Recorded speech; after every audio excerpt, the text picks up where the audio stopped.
de ingenio se destinó a la política y se confió al cuidado del humanista Giovanni Battista Matteo.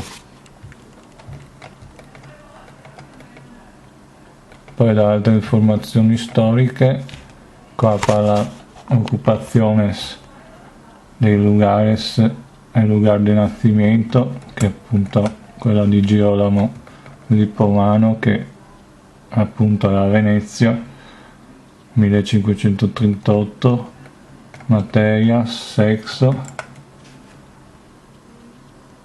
varón, espionaje, fuentes, e qua le fonti, autoridades relacionadas, relaciones familiares, relaciones asociativas, enlaces externo, catálogo de autoridades, productor de documentos relacionados.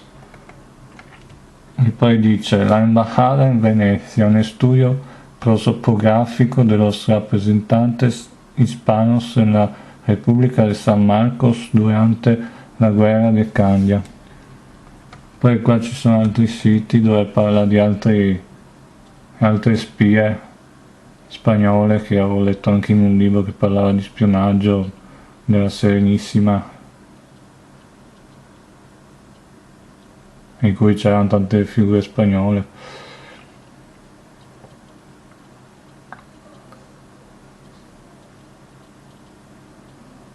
Se vi è piaciuto il video, anche quello precedente, mettete mi piace o iscrivetevi al canale.